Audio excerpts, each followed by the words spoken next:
Hello and welcome to 2CrazyMedia and welcome to another news roundup. I'm your host Matthew, this is Jason, your other co-host, and we're finally back with a news roundup as of today, Sunday, March 22nd. We haven't had a news roundup on the channel in 2 weeks now, so it's been a while since we've done one, and finally back. Sorry for the long wait. 2 weeks ago we had our Resident Evil Requiem spoiler talk instead, and then last week just was too busy with Oscars and other stuff where we just didn't have the time to upload a weekly video, news roundup. But finally we're back, and we're just going to be talking about this past week, as if we were to talk about the past 2 or 3 weeks of news, it would just be too much and it'd be like the longest video ever. And plus those have already passed, those have already gone by. There's very little point to talk about any of those stories when let's just stick to talking about what happened this past week ending March 22nd. So we've got a good amount of stories, some big ones, and then kind of ending with some smaller ones that may be a little shorter, and then kind of giving some review roundups as we do. And we're also going to be doing something a little different at the end of this video that we haven't really done in any news roundups, and that's talking about some new movie trailers and our thoughts on them. So that'll be new, but that's going to be towards the end of the video, right before we do our normal review roundup after every week. So how about we just jump straight into it with the news? And the first story is going to be a very interesting one, probably a very heated one, and a very one-sided argument, I must say. And that is NVIDIA DLSS 5 has been revealed, and it pisses everyone off. I'm going to first be reading from NVIDIA's actual website, their actual report, their release they had on it, coming from Henry Lin. This is from NVIDIA themselves. NVIDIA DLSS 5 delivers AI-powered breakthrough in visual fidelity for games. NVIDIA today unveiled NVIDIA DLSS 5, the company's most significant breakthrough in computer graphics since the debut of real-time ray tracing in 2018. DLSS 5 introduces a real-time neural rendering model that infuses pixels of photoreal lighting and materials, bridging the divide between rendering and reality. DLSS 5 empowers game developers to deliver a new level of photoreal computer graphics previously only achieved in Hollywood visual effects. And they go on to talk about some of the more technical stuff that I don't think neither of us really need to talk about, since they're more technical stuff. They discussed how it is, they've been working with different developers, so DLSS 5 would be supported by the industry's biggest publishers and game developers, including Bethesda, Capcom, Hotta Studio, NetEase, NCSoft, S-Game, Tencent, Ubisoft, and Warner Brothers Games. NVIDIA and Bethesda have a long history of pushing gaming graphics and innovation forward, and DLSS 5 represents the next major step in that journey, said Todd Howard, studio head and executive producer of Bethesda Games. With DLSS 5, the artistic style and detail shine through without being held back by the traditional limits of real-time rendering. We're excited to work with this new technology and look to bring DLSS 5 to Starfield and future Bethesda titles. And a bunch of other developers have also had statements on it. They talk about a bunch of different games and show off a bunch of trailers for Resident Evil Requiem, EA Sports FC, Starfield, Hogwarts Legacy, and kind of all that. And so this has been, as soon as this was reported on or revealed, either Monday or Tuesday, whatever day it was this week, it instantly blew up. It created a wildfire on the internet of just almost everyone unanimously saying, this sucks. This is terrible. If you haven't seen the trailer, which I'm sure most of you have already seen and heard other people talk about the whole DLSS 5 drama, it is basically a new shader or something being added to the game that basically makes everything almost like an AI is going through and just making it how it wants to make it more look realistic. All the faces, the big thing everyone especially hates is the faces, how the characters' faces look with it on. Like, they showed off Grace Ashcroft. Yeah, she looks completely different. And it looks like the AI. It looks like an Instagram or Snapchat face AI filter. It looks like one of those goofy filters on Instagram, or straight up just like an AI face. We've gotten so used to with AI becoming bigger and bigger. I feel like everyone have gotten so used to knowing being able to spot what AI looks like and knowing what an AI person and what like an AI character or just a face model of an AI looks like. And so this was immediately like, yeah, that's AI. And they even confirmed it is kind of AI scanning through it. And so rightfully so, everyone is hating on this. It has more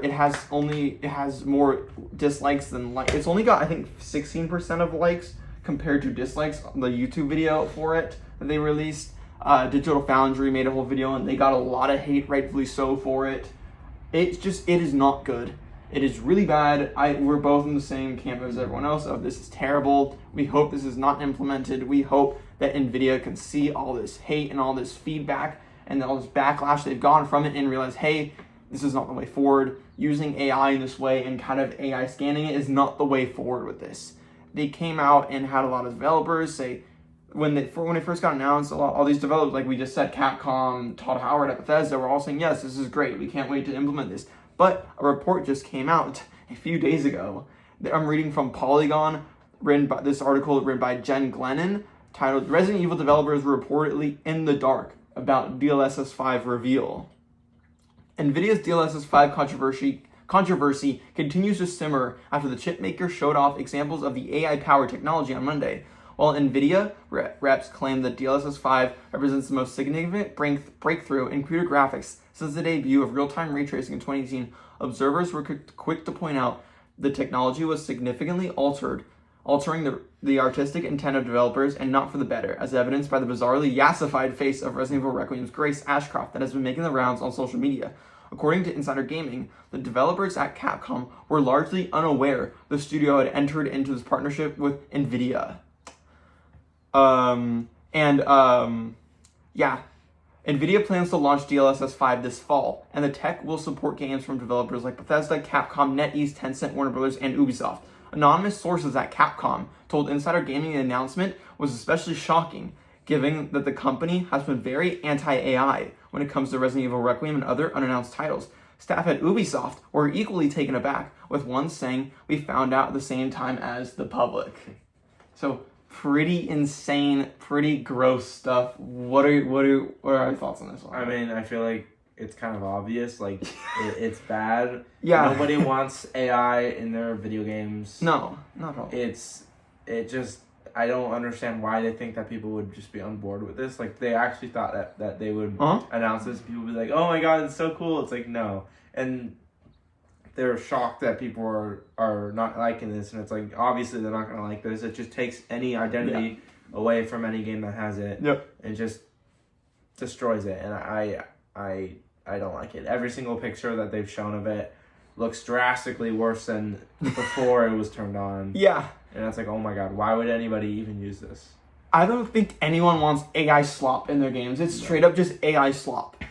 It doesn't look good. If you've seen, especially the ones that look the worst, are like the Hogwarts Legacy photos. Yeah. Have you seen those? They're where bad. It's like, there's one photo where it's like it's meant to be like a kid, like a playable character, and these playable characters, the people you play as in Hogwarts Legacy, are meant to be like, I don't know, like students. Students at a school.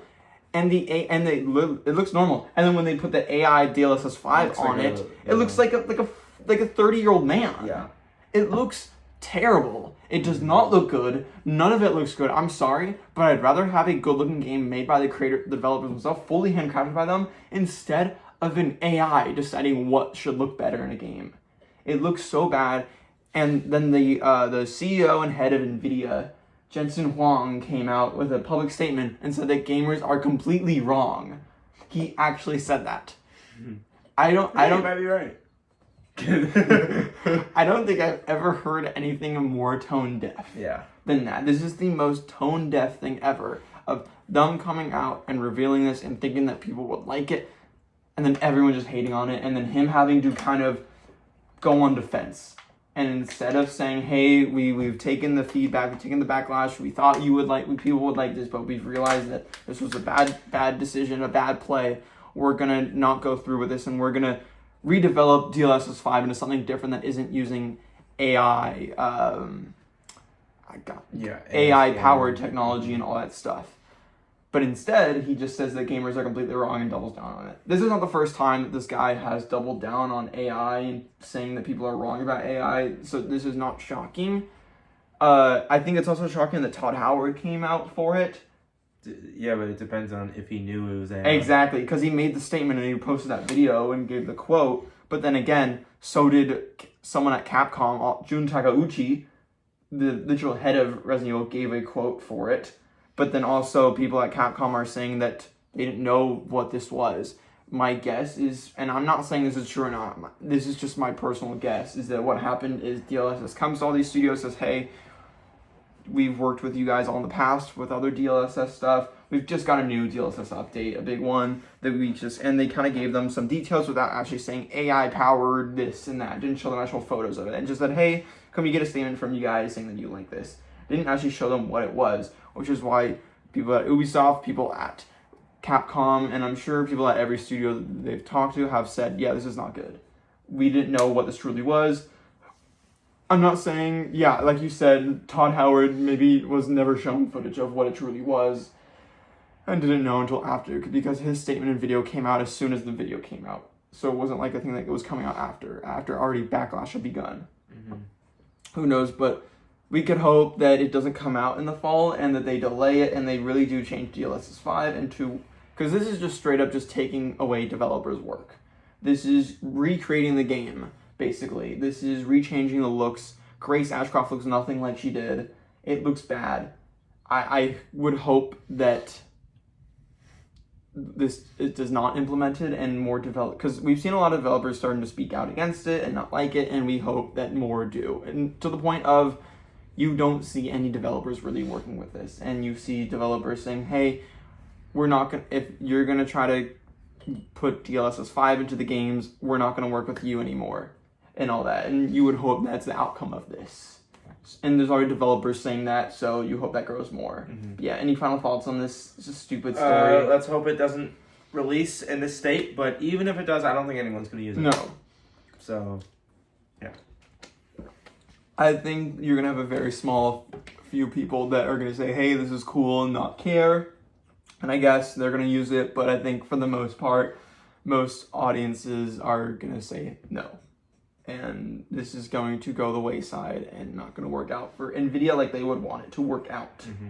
So, yeah. Anything else you want to say on this stupidity? Really. It's just dumb. It's lame and it's dumb, and it's a really tone-deaf idea. Mm-hmm.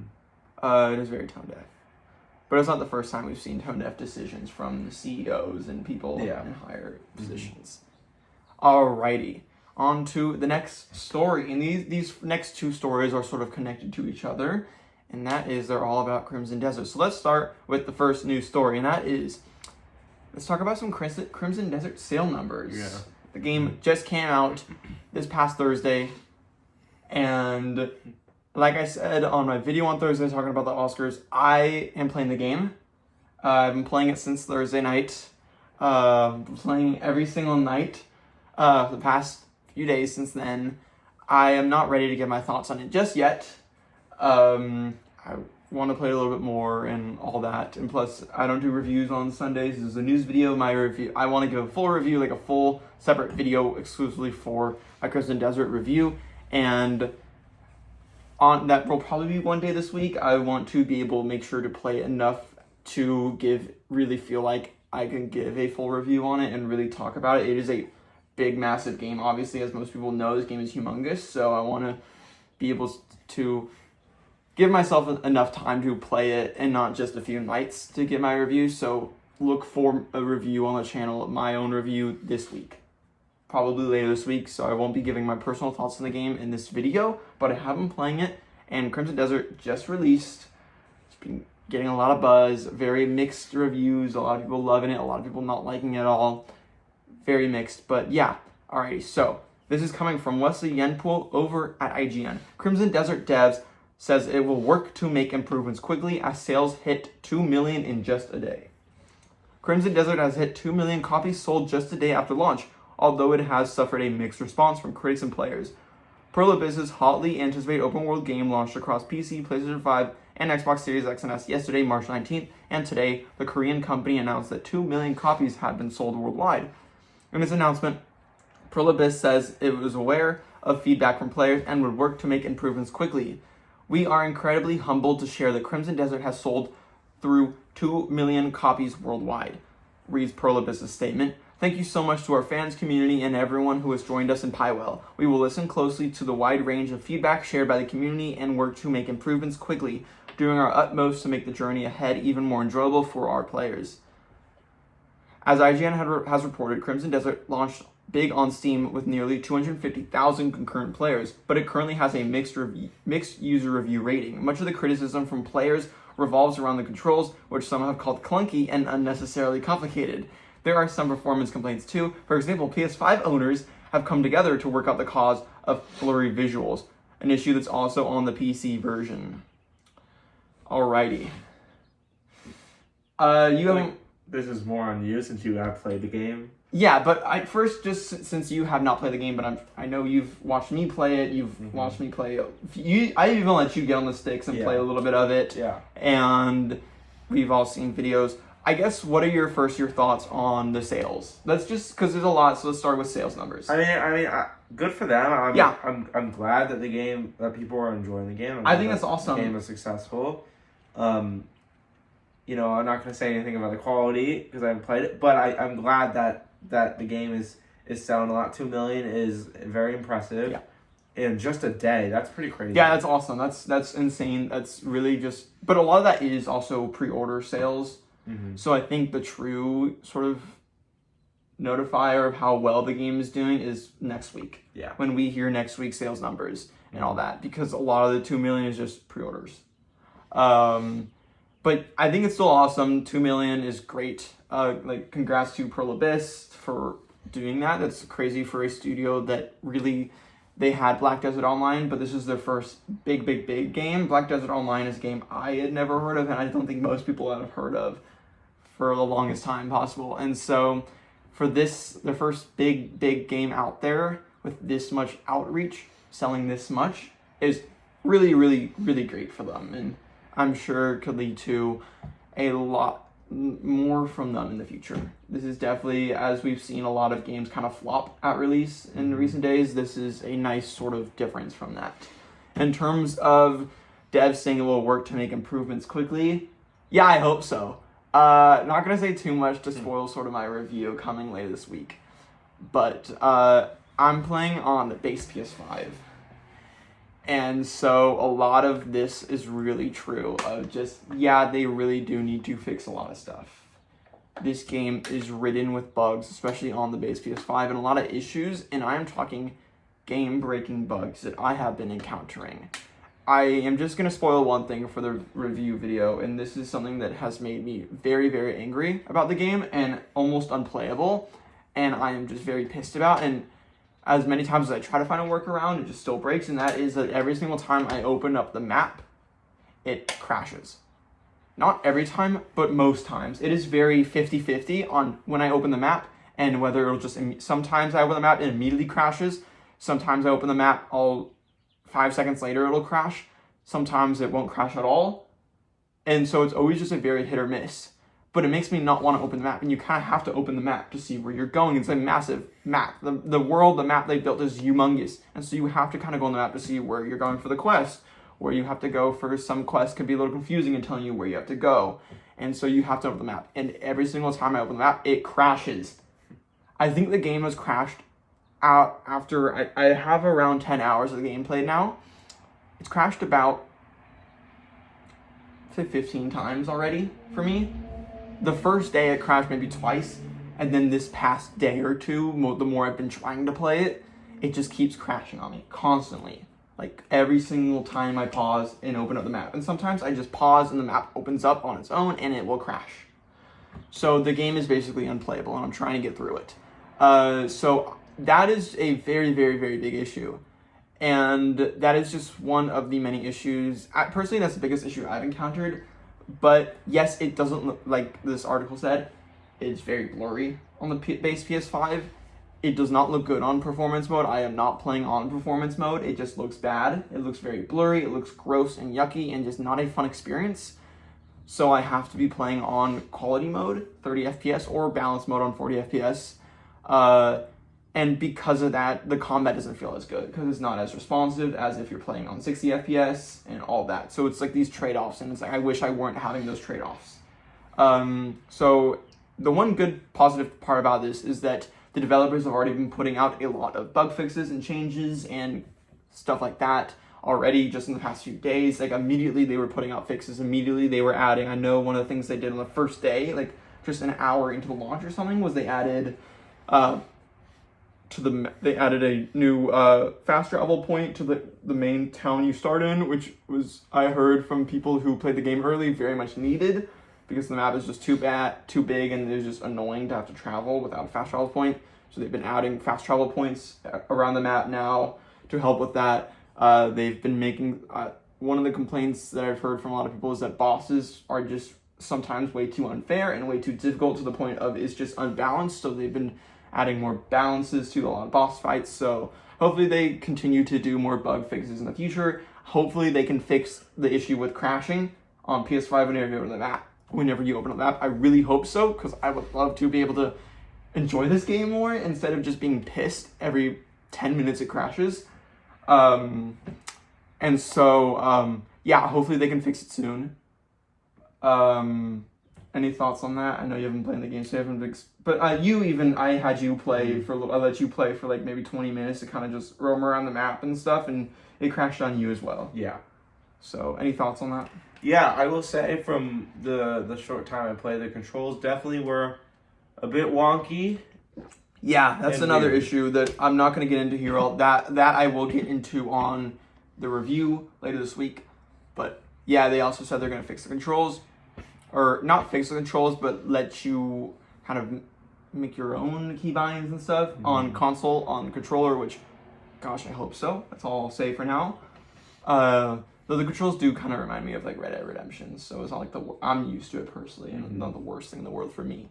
But that's besides the point. It reminds me a lot of a Cyberpunk launch, where it comes out, it works well enough on PC, but then on consoles, people are just suffering. Cyberpunk was just another, I think we all know, I don't even need to describe what happened on Cyberpunk launch. We all know how notoriously bad that was on consoles. And this kind of reminds me on that, not on as bad of a scale, but still on a similar scale of, yeah, this is rough. It's unplayable for a lot of people. It's not looking good. The console players are getting the short end of the stick, which is not very fair, I'd say, to what most people are playing on, which is consoles, and most people playing on base PS5 instead of PS5 Pro. So just unacceptable in my opinion, how the game has come out for base consoles. But yeah, that is kind of that story. Do you want to move on to the next Crimson Desert story? Yeah. Alrighty. Pearl Abyss saw share price drop after reviews. This is coming from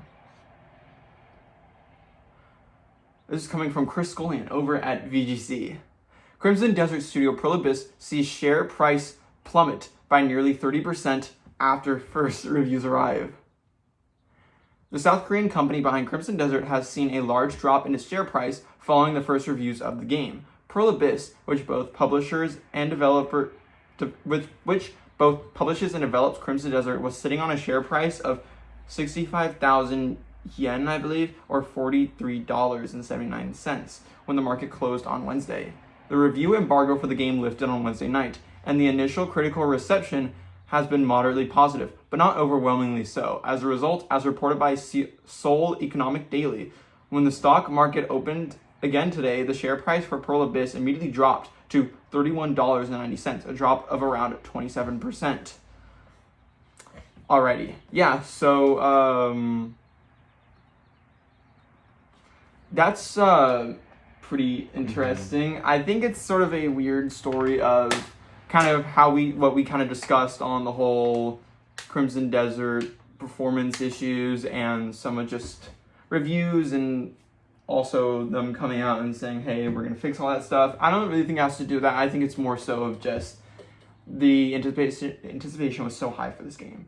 And this game was so hyped up to the point of, it was like people were expecting, especially shareholders, I guess, were expecting like a 90 on Metacritic, a greatest game of all time, the second coming of Christ, basically, was what a lot of people seem to be expecting with this game. And it turned out it was not. It started on Metacritic, I believe, with like an 82 or something, or dropped to like a drop. It's both, they're both below 80 on Metacritic. It's got like a 79 on OpenCritic, and I believe a 78 on Metacritic right now. So still good. Like, I don't think that's bad at all. I think in this situation, a lot of people that are especially super hyped for the game have been treating it like those are bad review scores. They're not at all. I don't think I think 78 is good. I see a 78, I'm like, hey, that's good. That's not bad at all. That'll net you 8 points on Fantasy Critic. So that's not too bad. But I think a lot of people just these days have kind of treated anything in the 70s, even high 70s, is just not good. So yeah, and I think especially shareholders kind of just dropped, which is so weird to kind of see something like that. A game that is performing so well in sales and is still doing well in reviews and all that stuff, like moderately positive, and still dropping in share price is pretty rough, I'd say. It's pretty. Any thoughts on that one? No, but I think it just shows that like, you know, like you said, the expectations were too high, and it's clear that, you know, people who were really hyped for the game and pre-ordered it got their hands on the game and realized it's not for them. It's clearly a game that's extremely divisive, and it's not going to be for everybody. So yes. I think that's also kind of why. Oh yeah, for sure. I think the anticipation was just so high on this game, and the hype was so humongous that I think everyone kind of treated this as like the game for everyone. This is like the next greatest game of all time, like the second coming of Christ. And I think to a lot of people really do like this game a lot, and I think that's awesome. But it just didn't pan out for the shareholders. Like it wasn't a unanimous sort of love like everyone thought it would be. So I think that's what it is. Any final comments on that one? Yeah, I think that's enough Crimson Desert for this video. I'll again expect a my full review on Crimson Desert coming this week, someday this week. Alrighty, on to the next news story. Project Hail Mary opens to massive box numbers. This is coming from Pamela McClintock over at The Hollywood Reporter. Box office. Project Hail Mary rockets to galactic 80.6 million. Year's top start and an Amazon MGM best. Alrighty. Defying all the odds, Phil Lord and Christopher Miller's Project Hail Mary, starring Ryan Gosling, blasted off with a domestic launch of 80.6 million, the best showing of the year so far, in addition to setting a new best for Amazon Studios. The news was just as good overseas, where the sci-fi epic collected 60.4 million overseas from more than 80 markets. It placed number 1 in 60 for a global launch of 141 billion, which is likely the best start of 2026 so far for a Hollywood title. Project Hail Mary is a notable win for Amazon MGM Studios as it tries once again to become a full-fledged major Hollywood studio, and its successful handling of the film couldn't be more perfect timing as David Ellison's Paramount Skydance prepares to merge with Warner Brothers, a deal that has left many in Hollywood reeling over massive job losses and concern over fewer movies getting made that stray outside the bounds of proven franchises. Then comes along Project Hail Mary to upend the prevailing theory that the multiplex has become the dominion of sequels, prequels, and endless franchise installments. Case in point, Hail Mary joins Christopher Nolan's Oppenheimer in becoming only the second non-sequel or non-franchise installment of the past decade to open to 80 million or more domestically. Gosling's top-grossing film of all time, of course, is Barbie, but Hail Mary is his biggest domestic opening featuring the actor in a leading role, not adjusted for inflation. It is also a domestic best for Lord and Miller. Alrighty. You want me to start this one? Yeah. Okay, cool. Yeah, that's awesome. It's super cool. I always love to see original films like this that are, maybe it's based off a book, but it's not like I said, a sequel, a threequel, or just part of a existing franchise, or kind of do that well in the box office, like an Oppenheimer. I think that it's always nice to see that in such a state of cinema where everyone's complaining about only getting the same movies over and over again, and kind of getting something like this, and really is a sort of a breath of fresh air. We haven't seen Project Hail Mary yet. We already have tickets for next weekend on Saturday, just because this weekend we looked a little too late for tickets and it was all kind of sold out until we were like, we have to see it in Dolby and not just normal. So we're going to be seeing it next weekend in theaters. So we'll have a review for it next week, like 2 weeks from now. But yeah, I think in terms of sales, in terms of box office numbers, that's awesome. It is doing fantastic to be already the highest grossing film of the year. Super impressive. We haven't got the biggest movies yet, I'd say, so far this year, but still though, it beat out films like Scream 7, Wuthering Heights, what else has come out this year? There's Hoppers even. So, like, I think that's awesome that an original film like this has beat out all those films already. We're big fans of Ryan Gosling here. Ryan Gosling is like my favorite actor, so to kind of see him do super well in a film after kind of his The Fall Guy, which did not do very well at all. It was actually a box office flop, which actually sucked because I really liked that movie a lot. And so to now finally see another one of his leading films do really well in the box office, I'm so glad. I'm so happy to. He's not washed. He's better than ever. He's back.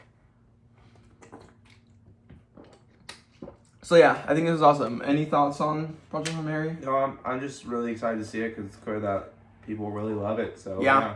It's getting great reviews. I can't wait. People are even talking about this could be an awards contender next year at the Oscars, which is super cool. I don't know about that one just because usually movies that come out so early in the year don't fare as well at the Oscars. Though Sinners was that released earlier in the year and that's doing amazing. That did really well at the Oscars. So I guess you can't really say that much anymore. And I hope this film, I hope it's good. I hope we enjoy it. Everyone else is saying it's fantastic. And yeah, I think that's awesome. So congrats to everyone. Congrats to Phil Lord and Christopher Miller. Like, super cool.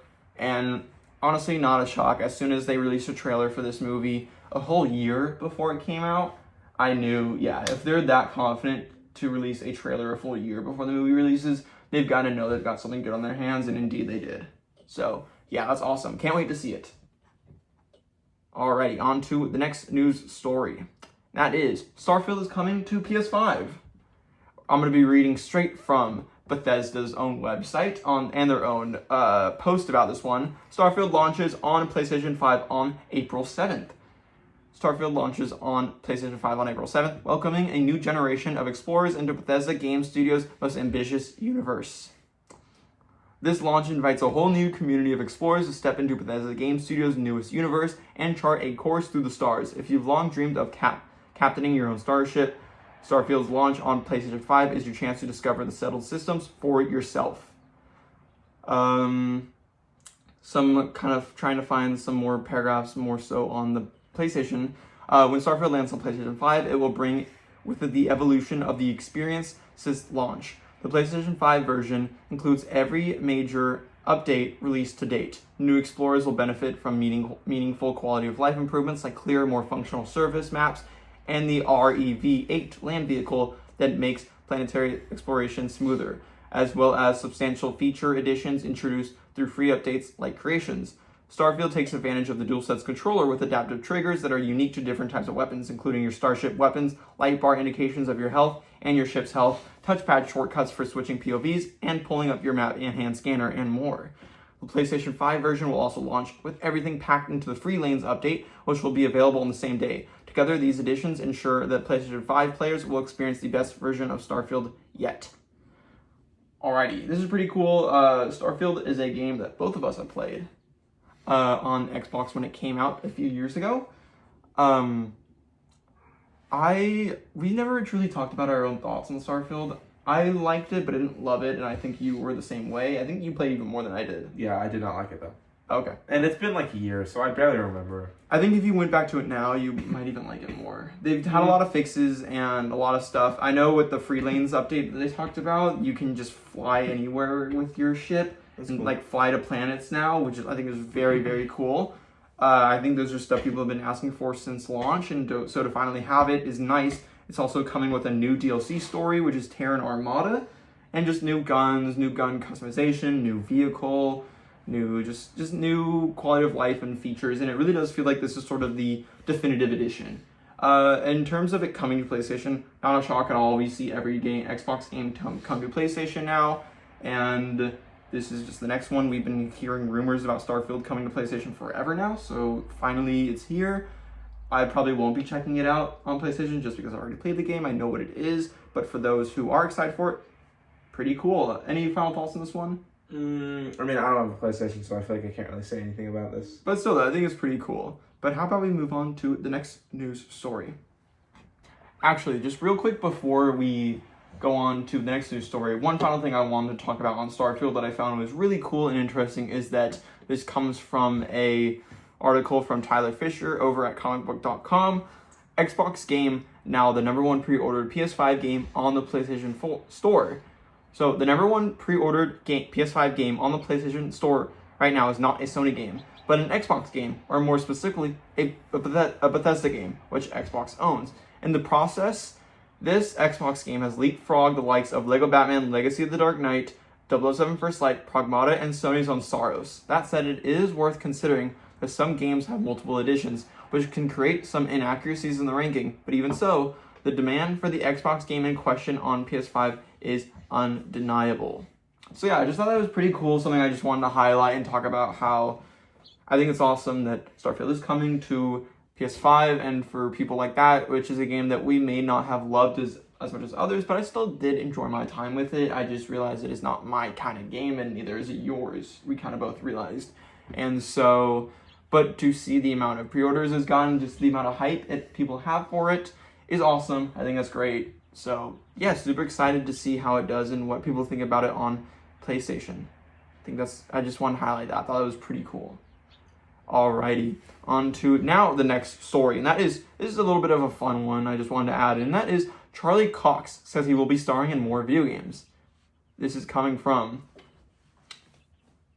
Tom Phillips over at IGN. Daredevil star Charlie Cox working on a new video game following Claire Obscure Expedition 33 success. Daredevil actor Charlie Cox is working on a new video game project following his award-nominated turn as Gustav in Claire Obscure Expedition 33. Speaking to YouTube channel Agents of Fandom, Cox said the role, his first in the realm of video games, had opened a new avenue for my professional work and inspired him to take on another video game project this year, one that he was much more involved in. For Claire Obscure Expedition 33, Cox only provided the voice of Gustav rather than full performance capture for the character, something which meant his time actually spent recording for the project was minimal, while motion capture was separately filmed by another actor. For his next video game project, however, Cox suggested he'll be providing this too. Quote, I loved being part of Expedition 33. I was blown away by the success it had and how far-reaching the game had been, Cox said. And it has seemingly opened a new avenue for my professional work. I'm going to do another game this year, which is going to be much more involved for me, much more work. It's something I haven't known much about, and I honestly didn't realize how passionate the fans were, he continued. They are as passionate as the Marvel fans are, so that's been really, really cool. And a special shout out to Maxence Cazorla, who did the mocap for the character that I voiced. Pretty cool. How about you start? Yeah, this is cool. I mean, I think he was great in Expedition 33 for, the short role that he played. I think he did a really good job, and I'm glad that he's kind of gonna go into more video games. It's gonna be interesting to see what the video game is. Yeah, he said this year. I would say that it'd be Marvel Rivals, but Daredevil's already in that game and he's already voiced. And this seems to be bigger since he's also doing mocap for it actually this time. So it's not that kind of game. It's gonna be more of a story focused game. Sort of, I guess, bigger budget. Honestly, who knows? This is kind of one that I just want to kind of speculate on. It's fun. He said this year. Do you think that means the game is coming out this year, or do you think he's begun acting in it this year, and the game is like years out? He doesn't even know I would guess years out because he said that he wanted to do more video games after Expedition 33, which was only just last year. So I think it would be weird for him to already do mocap last year and the game already do come out this year, which if you don't know, mocap for games is usually one of the first things that happens when the game goes into production. It is a very early on thing. It's something that happens usually even years before the game actually releases. Mocap is one of the first things done. So I would think this would be a little strange. Like, I know GTA, I'm sure mocapping has been done for years already, and performance and stuff, so who knows what this could be. This is probably a game that we are maybe even a few years away from, but it is exciting, I guess, to see Charlie Cox get into more video games, especially doing mocap now. I think it's really cool. It shows sort of the success of Expedition 33 and the impact it's had on even him as well. Any final thoughts? Any I mean, it's cool. Speculation of what I feel like him seeing in? I feel like it's hard to speculate because he didn't really give any details, but who knows? We'll have to wait and see. But whatever it is, it'll be big enough where we'll know it's him definitely, which is cool. Alrighty. On to the next story, and that is Netflix's live-action Assassin's Creed series has begun filming. This is coming from Nick Vivarelli over at Variety. Assassin's Creed Netflix series reveals ancient Rome setting and additional cast as shooting starts in Italy. Netflix's live-action Assassin's Creed series will be an original story set in Rome 64 AD, the streamer revealed on Friday. The hotly anticipated series, directed by Johan Renck Chernobyl, has started filming at Rome's Cinecittà Studios and revealed additional recurring cast members. New members of the video game adaptations ensemble include Lewis McCartney, who starred in the Stranger Things stage adaptation The First Shadow, Marin Mack from The Nest and The Witcher Blood Origin, Yusef Kirkour from A Knight of the Seven Kingdoms, and Sandra Goldberg-Camp from Foundation. The show's previously announced cast comprises Lola Pettigrew, Toby Wallace, Zachary Hart, Laura Marcus, Tamsin Crawford, Nabhan Rizwan, Klaus Bang, Numi Rapace, Ramzi Bedia, Sean Harris, and Corrado Envernizzi. Alrighty, I'll start with this one. I didn't know this was a thing until, I think you even said the same thing. I didn't know that there was an Assassin's Creed Netflix show until like reading this article like a few days ago and seeing the sort of big cast list. I think it's cool. Obviously, I think we all remember the Assassin's Creed movie that came out maybe like, I don't know, like 8-10 years ago from that starred Michael Fassbender. That was pretty meh. It was not great. So I hope this doesn't turn out like that. We've seen now a lot of video game adaptations actually turn out really good lately, so I hope this can be one. I still like Assassin's Creed. I haven't loved like the recent like Shadows, but I still like Assassin's Creed, the franchise of it all, and what the games are about, and the basis, I guess, surface value of the Assassin's Creed series. I think it's cool, and I think it's cool that they're filming in Rome, which is like, I feel like ancient Rome, like kind of like the Assassin's Creed. I feel like it's cool whether you're talking about like Venetian stuff and all that, or Rome. I feel like Rome works well with Assassin's Creed. It's gonna have some cool vibes to it. I'm looking forward to the show. I'll probably watch it. This is a show that actually intrigues me more than most, just because it's based off a franchise that I do like. In terms of the cast, though, I don't know any single name. I have no clue who any of them are. I feel like with a show like this, you at least want to have at least one actor in it that is somewhat recognizable. I don't think there's one that I know. Do you recognize any of those names? Mm-hmm. Okay, yeah. Any thoughts on the show? You're gonna watch it? I mean, I don't know. I feel like it's too early to say. You definitely have to be cautious when going into video game adaptations, especially shows video game adaptations, because I feel like a lot of the show video adaptations end up being worse. But other than Last of Us, Last of Us and Fallout, there are some outliers there. Great, yeah. But yeah, it's kind of too early to say. Mm-hmm.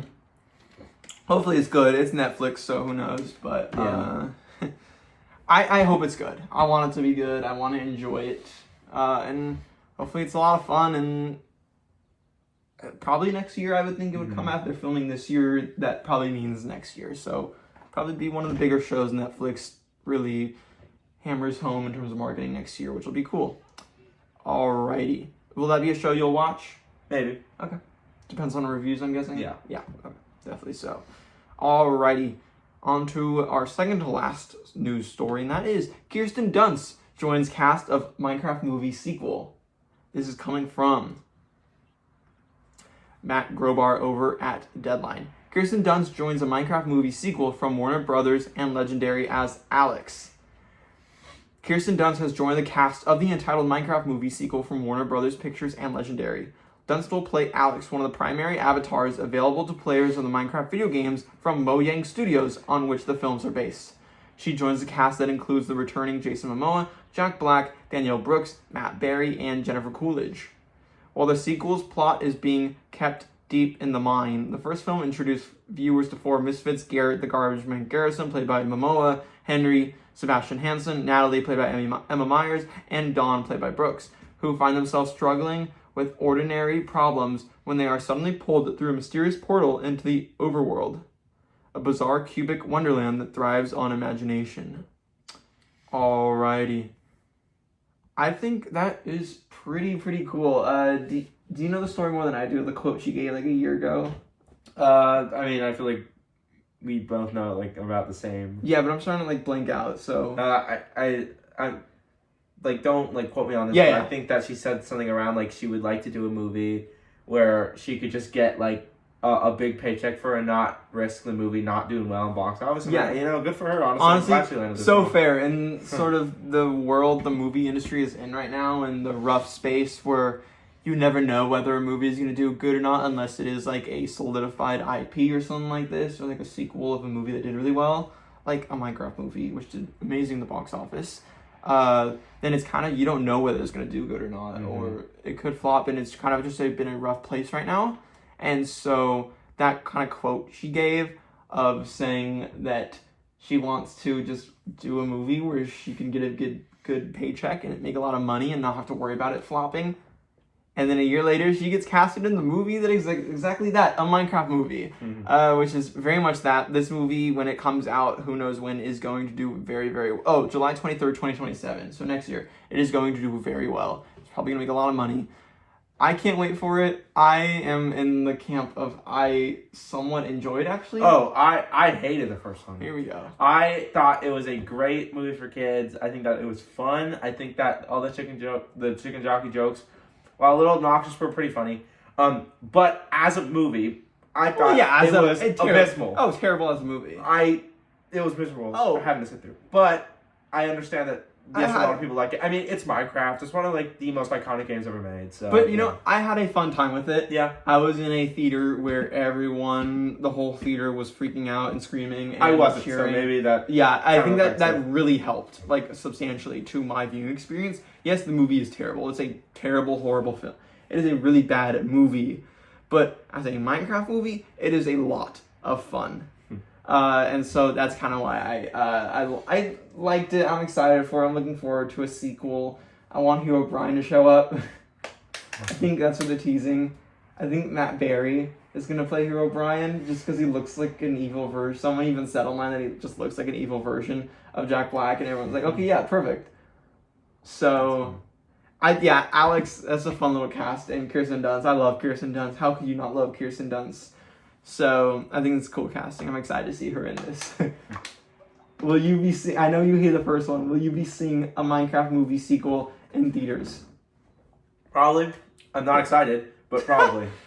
Yeah, okay. Well, I'm looking forward to it, personally. But yes, the first one, yes, I agree, a bad movie. Yeah.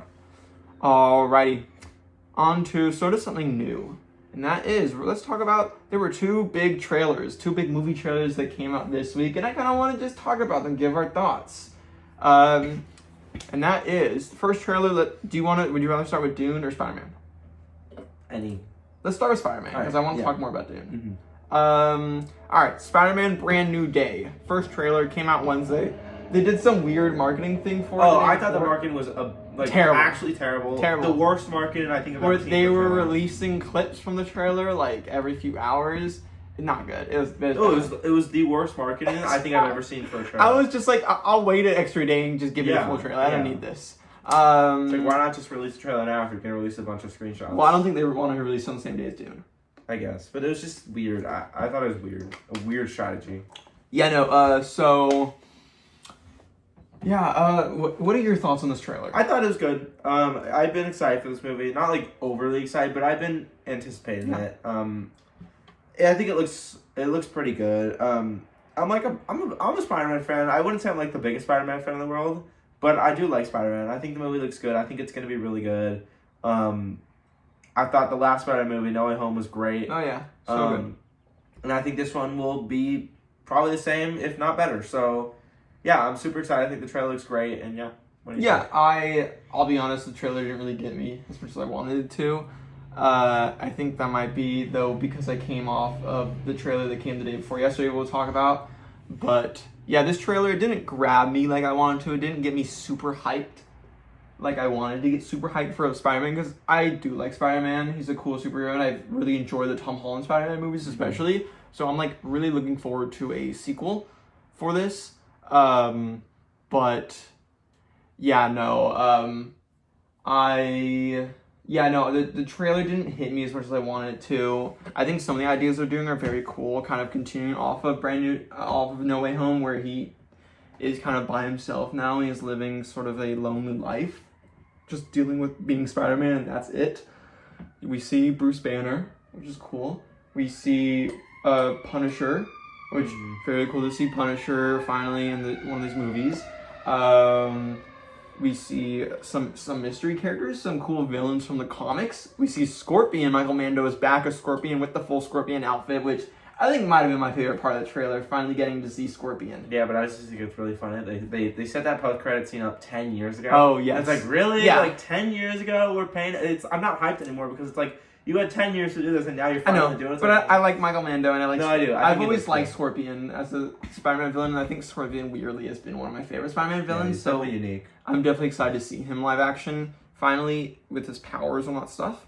Mm-hmm. And yeah, I think it looks cool. I'm curious to know who really is the villain gonna be. Is it gonna be There are rumors that it's Jean Grey, but I don't think Jean Grey be in it? Is Sadie Sink playing Jean Grey? We didn't see Sadie Sink's face in the trailer. Was that her in the trailer, like in that one scene? Who knows? We're not gonna do a full trailer breakdown, obviously, because that would be its own video in itself. But just want to talk about the trailer, our thoughts on it. What's, I guess, out of 10, what is your hype meter for Spider-Man Brand New Day? I would say maybe a 7 or an 8. Okay, do you want me to be fully honest with you in mine? Yeah. 5. Yeah. I like the director Destin Daniel Cretton. I really like Shang-Chi. I think that's probably the part of the movie that I'm most excited for, to see what he's going to do with the action. But the trailer just did not get me. So I don't have too much hype for it, as much as I wanted to have. So, yes. But on to the next trailer. And this trailer came out the day before on Tuesday, and that is Dune Part 3. And I'm going to be honest with you. I'm just going to say it now. This trailer was so good. I watched this trailer like 20 times when it came out. I was like enamored by it. I really loved Dune 1 and 2. Dune Part 1 was a really good film. We saw it in theaters for the first time, like right before Dune Part 2, because they were re-showing it again, plus then an exclusive scene for Dune 2 right after. So we were like, let's go see it. Both loved Dune Part 1.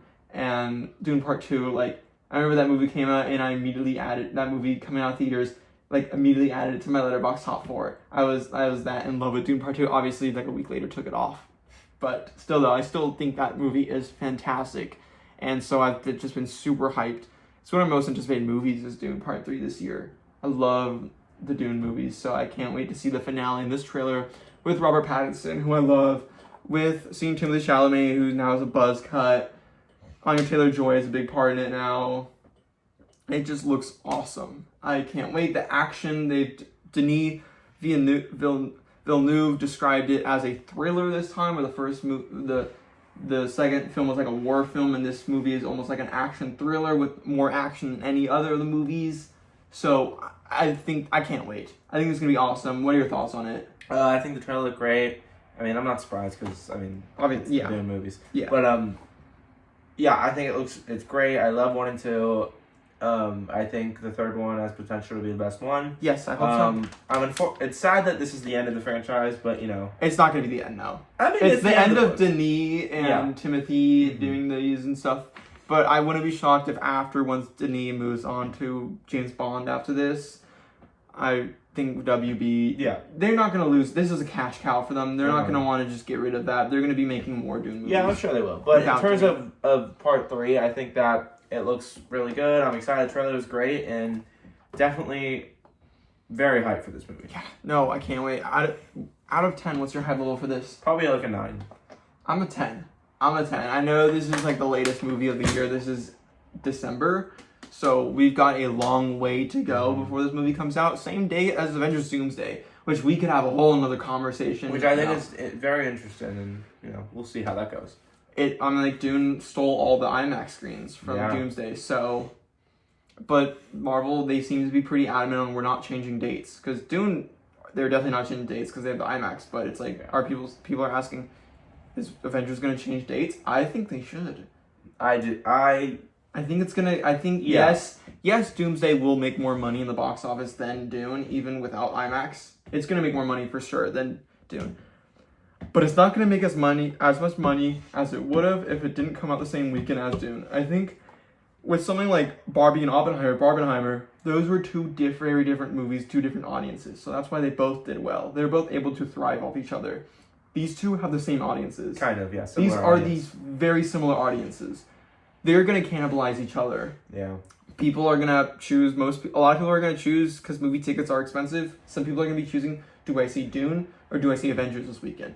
Some people are going to see both, but a lot of people are just going to choose one, and that's going to be it. So it's going to sort of cannibalize each other, and I think Avengers should probably move dates. Yeah.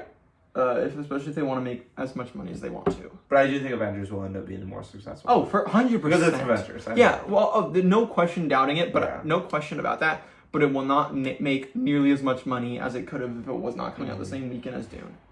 And I do think Dune is going to make a lot of money. Yeah, I do too. It's going to make a lot. Alrighty. Now, how about we get to the review roundup? Finally, this is how we like to end all these news videos, is where we like to talk about the games that came out this past week, or the games that have coming out soon and have now gotten reviews, and kind of just talk about what the reviews are, if we're looking forward to them, if we're playing them, if we're gonna play them, and all that. So we're gonna start with Crimson Desert. We've talked a lot about this game, but just to again reiterate what the OpenCritic and Metacritic scores are. On OpenCritic it has a 79, and Metacritic it has a 78. Just to kind of read some quick reviews on OpenCritic. Molly Taylor at PC Gamer says, vast and obtuse in a way that is going to frustrate some and exhilarate others. Crimson Desert is a fascinating journey, even when the destination isn't all that. And they gave it an 80 out of 100. Harry Alston over at The Gamer gave it a 4 out of 5 and said, it's highly ambitious and one of the most intriguing AAA games I've played in years, but I just wish so many parts of the whole weren't inherently flawed. Now my journey in Pywell has come to an end. I'll be leaving this one on the shelf for a while. Richard Wakeling over at GameSpot gave it a 7 out of 10 and said, it might not always be the most cohesive game, mixing high fantasy with steampunk and sci-fi elements, but there's nothing else quite like it, and I can't help but be impressed by how little restraint Prolibus has shown and its commitment to delightful absurdity. In some respects, Crimson Desert might not be too good to be true, but it's a world worth getting lost in.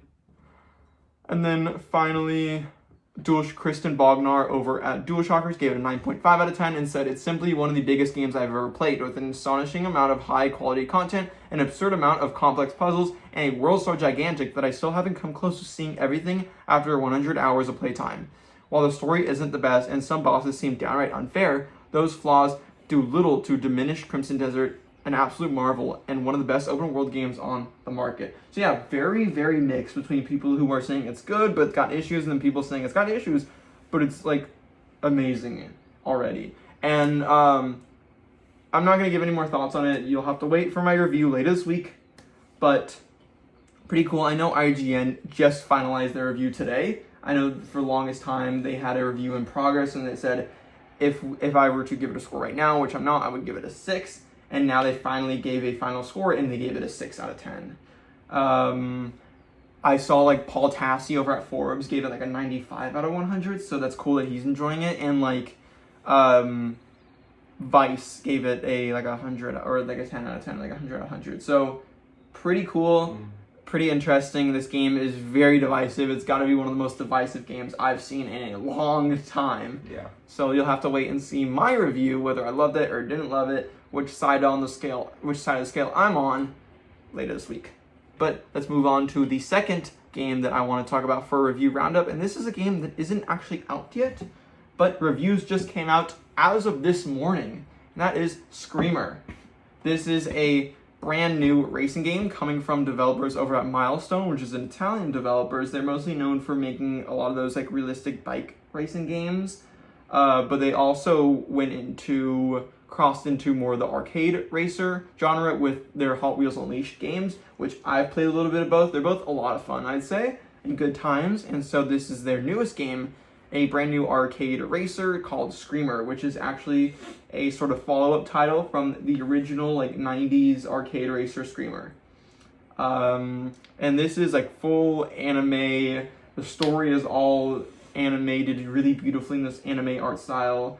It's very complex, in-depth story with like actual like cutscenes and writing and actual character motivation other than just drive fast and win race. Obviously, I've not played it yet since it is not out, but I've watched plenty of reviews this morning when the embargo was lifted from like IGN and even some racing game websites like Traxion and stuff, who I trust with racing game reviews.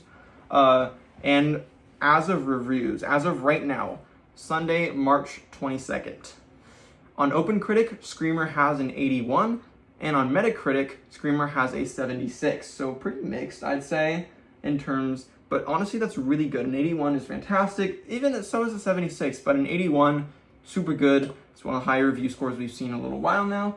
And congrats to Milestone. In terms of if I'm going to play this game, yes, I am going to be pre-ordering the game. If you get the deluxe edition, you get early access starting tonight at 9 o'clock Pacific time. So I'm going to be playing it starting tonight, and I should have my review. I would like to get my review out before the game comes out, since that'd be cool, but it depends on how, this is a game where I want to finish the story, which I've heard is anywhere between 10 hours to 20 hours to complete. So pretty long, honestly, which is cool. A lot of content. And plus, I love racing games, as you know. Big racing game fan. So I'm looking forward to this game. Gonna definitely play it and put a review either out this week or next week. So stay tuned for that. But yeah, that is all. Any comments on Screamer? I mean, I don't think I'm going to be getting it, but it definitely looks cool, and I like racing games, so yeah. Alrighty. That's going to be all for today's video. If you enjoyed, please like, comment, and subscribe. And that's going to be all. Stay tuned later this week for Crimson Desert review and also a review on Ready or Not 2, Here I Come, which we will be seeing tonight. So stay tuned for that this week. Thank you so much for watching, and have a good rest of your day. Goodbye.